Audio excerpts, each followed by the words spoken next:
नमस्कार, बहुत स्वागत है आपका न्यूज 18 के डिजिटल प्लेटफॉर्म पर। मैं हूं आपके साथ अंशिका पाठक। समझौता नहीं तो हॉर्मुज में आएगा तूफान। ट्रंप की धमकी का ईरान पर असर नहीं, रूस कूदा अब इस युद्ध में। पिछले 24 घंटे के अंदर क्या क्या हुआ है, 5 बड़े अपडेट्स आपको फटाफट देते हैं, फिर करते हैं कि हॉर्मुज नहीं खोलने को लेकर अमेरिकी राष्ट्रपति का क्या कहना है, तो दूसरी तरफ ईरान का क्या कहना है समझौते को लेकर, तो वहीं इजराइल और लेबनान में क्या हो रहा है। तो 5 बड़े अपडेट क्या है। ट्रंप की धमकी ये है, डोनाल्ड ट्रंप ने चेतावनी दी है कि जो भी ईरानी जहाज अमेरिकी नाकाबंदी के पास आएगा उसे तुरंत और सख्ती से तबाह कर दिया जाएगा। दूसरा बड़ा अपडेट, भारतीय जहाजों की मदद। ईरान ने कहा कि वो भारत के जहाजों को हॉर्मुज स्ट्रेट से सुरक्षित निकालने में मदद करेगा। बातचीत जारी है। ट्रंप से बहस से इनकार कर दिया है। पोप लियो ने ट्रंप से बहस से इनकार करते हुए कहा कि उनका काम राजनीति नहीं बल्कि दुनिया में शांति फैलाना है। ईरान ने चेतावनी दी है कि अगर उसके बंदरगाहों पर हमला हुआ तो फारस की खाड़ी और ओमान सागर में कोई भी पोर्ट सुरक्षित नहीं रहेगा। पाकिस्तान ने उम्मीद जताई है कि अमेरिका और ईरान के बीच सीजफायर वार्ता फिर शुरू हो सकती है और अगली मीटिंग में कोई ठोस नतीजा निकल सकता है। एक और बड़ी खबर इस बीच आ रही है ईरान और अमेरिका को लेकर, जहां सीधे तौर पर अमेरिका के जो उपराष्ट्रपति हैं उन्होंने ये कह दिया है कि अब डील पर फैसला ईरान को करना है। सीधे तौर पर जो गेंद है वो ईरान के पाले में डाल दिया है अमेरिका ने, और ये कहना है अमेरिकी उपराष्ट्रपति का कि अभी ईरान डिसाइड करेगा कि आखिर समझौता करना है नहीं करना है, और अगर करना है समझौता तो वो कौन से इंपॉर्टेंट पॉइंट्स होंगे। ये कोई नई बात नहीं है, इससे पहले भी अमेरिका की तरफ से यही कहा गया कि ईरान ने डिसाइड करेगा, जिसके बाद ईरान ने अपने 10 पॉइंट्स तैयार किए थे, लेकिन उसके बाद इजराइल और लेबनान में जो हुआ उसके बाद फिर से ईरान और अमेरिका के युद्ध को लेकर चर्चाएं बहुत ज़्यादा तेज हो गई हैं। तो दूसरी तरफ ईरान युद्ध से एशिया को 299 अरब डॉलर तक का नुकसान हुआ है, ये दावा किया जा रहा है। न्यूयॉर्क में युद्ध के खिलाफ प्रदर्शन कर रहे 90 लोगों को गिरफ्तार किया गया है, ये ताज़ा अपडेट है। नाकाबंदी पर अमेरिका को यूरोपीय देशों का समर्थन नहीं है। अमेरिकी ऊर्जा मंत्री ने कहा है कि तेल की कीमतें और भी ज्यादा बढ़ सकती हैं। लेबनान में सरकारी हॉस्पिटल पर इजराइल ने बॉम्ब गिराए हैं। इसके अलावा लेबनान के मंत्री ने कहा कि इजराइल से बातचीत का मकसद हमला रोकना है। अमेरिकी नाकाबंदी के बीच चीनी टैंकर ने हॉर्मुज भी पार कर दिया है, ये बड़ी खबर है। दक्षिणी लेबनान में एक इजरायली सैनिक की मौत हुई और 3 घायल हैं। ये अभी तक के ताज़ा अपडेट है, लेकिन फिलहाल ईरान अमेरिका युद्ध में पहले दौर की युद्ध विराम वार्ता के बाद परिस्थितियां कतई सुधर नहीं रही हैं। हालात तो ये है कि अमेरिका की युद्ध की तैयारियां अब और भी ज़्यादा बढ़ रही हैं और ईरान पर समझौते के दबाव भी। इसी बीच रूस ने ऑफर दिया है कि वो सीज फायर पर मध्यस्थता करने को तैयार है। पश्चिम एशिया में तनाव लगातार बढ़ता जा रहा है। यूनाइटेड स्टेट्स और ईरान के बीच पाकिस्तान में हुई शांति वार्ता बेनतीजा रही है और खत्म हो गई, जबकि पहले युद्ध विराम की घोषणा की गई थी। इस असफल बातचीत के बाद हालात और बिगड़ते नजर आ रहे हैं। वार्ता फेल होने के बाद डोनाल्ड ट्रंप ने बड़ा कदम उठाते हुए स्ट्रेट ऑफ हॉर्मुज में ईरान के बंदरगाहों पर नौसैनिक घेराबंदी लागू कर दी।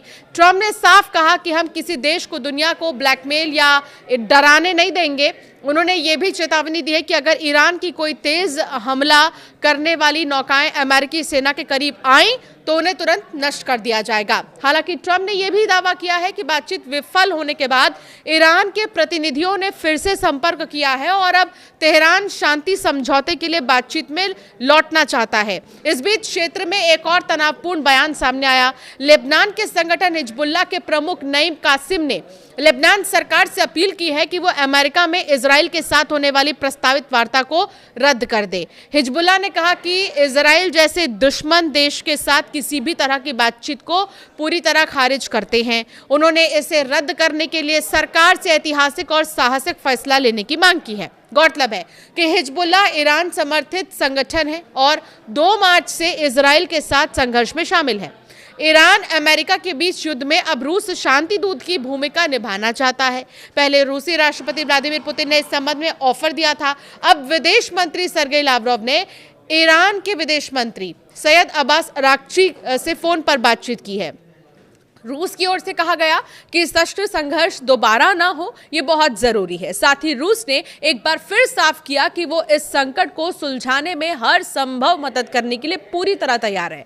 अमेरिका के उपराष्ट्रपति जेडी वेंस ने कहा है कि ईरान को परमाणु समझौते पर आगे बढ़ने के लिए खुद कदम उठाने होंगे। उन्होंने साफ किया कि पाकिस्तान में 21 घंटे चली बातचीत के बाद अमेरिका अब वहां से वापस आ रहा है और ईरान की प्रतिक्रिया पर्याप्त नहीं रही। वेंस के मुताबिक आगे की बातचीत इस बात पर निर्भर करेगी कि ईरान कितनी गंभीरता से बातचीत में शामिल होता है। उन्होंने कहा कि अब प्रगति की जिम्मेदारी ईरान पर है और उसे ये दिखाना होगा कि वो परमाणु हथियार नहीं बनाने के लिए तैयार है। अमेरिकी राष्ट्रपति डोनाल्ड ट्रंप की तरफ से हॉर्मुज स्ट्रेट में समुद्री जो नाकाबंदी है वो शुरू हो चुकी है। ये फैसला शाम को लिया गया था 7:30 बजे के करीब और अमेरिकी समय अनुसार सुबह 10 बजे लागू हुआ।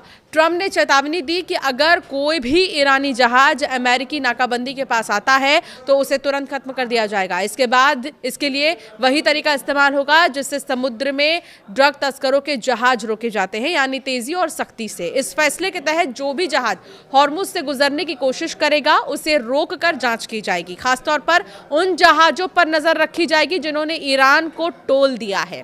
ट्रंप ने कल कहा था कि जो जहाज ईरान को गैर कानूनी टोल देंगे उन्हें सुरक्षित रास्ता नहीं दिया जाएगा। इससे ईरान की आर्थिक ताकत कम की जाएगी। हॉर्मुज ब्लॉकेड पर अब चीन भी भड़क उठा है। चीन ने स्ट्रेट ऑफ हॉर्मुज पर नाकेबंदी लगाने के ट्रंप के फैसले को लेकर अमेरिका को चेताया। चीन ने अमेरिका को आगाह किया कि वो ईरान के साथ चीन के संबंधों में दखल न दे। हॉर्मुज ब्लॉकेड पर चीन की अमेरिका को सीधी पहली प्रतिक्रिया है। चीन के रक्षा मंत्री एडमिरल डोंग जून ने कहा है कि बीजिंग तेहरान के साथ अपने व्यापार और ऊर्जा संबंधी वादों को पूरा करेगा। उन्होंने कहा कि चीनी जहाज इस इलाके में अपना काम जारी रखेंगे और बाहरी दखल को बर्दाश्त नहीं करेंगे। अमेरिका में इजराइल और लेबनान के बीच बातचीत की शुरुआत होनी है। अमेरिकी राजदूत की तरफ से और लेबनान के राजदूत की तरफ से जो है ये शांति के लिए बातचीत होनी है। पिछले ही हफ्ते पहली बार दोनों देशों के राजदूतों के बीच फोन पर दशकों बाद बातचीत हुई थी। 1983 में अंतिम बार दोनों ही देशों के बीच आखिरी और सीधी बातचीत हुई थी और उसके बाद अब हुई है। हालांकि अप्रत्यक्ष समझौते और प्रत्यक्ष वार्ता होती रही है। आज अमेरिका की मध्यस्थता में ये बातचीत होनी है। ये बात दिलचस्प है क्योंकि इजराइल लेबनान के बीच औपचारिक राजनयिक संबंध तक नहीं है।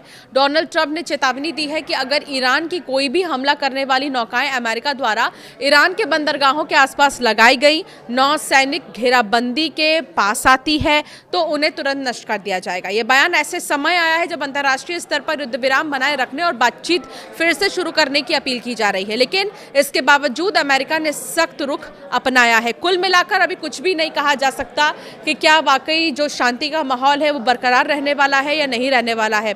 इजराइल और लेबनान को तो छोड़ दीजिए, वहां पर तो बम धमाके और वार पलटवार जारी है, लेकिन यहाँ अमेरिका और ईरान में अभी तक तो शांति बनी हुई है। कुछ कहा नहीं जा सकता कि कब तक बनी रहेगी क्योंकि अभी बात बन ही नहीं पा रही है। इस बीच अमेरिकी उपराष्ट्रपति का बड़ा बयान आया है और उन्होंने ये कह दिया है कि ईरान जैसा बोलेगा, ईरान जैसी बातें रखेगा, उसके हिसाब से जो है आगे हम बढ़ेंगे। तो ईरान के ऊपर सब कुछ अब अमेरिका ने छोड़ दिया है। आपकी राय क्या है इस पर हमें ज़रूर कमेंट कर बताएं।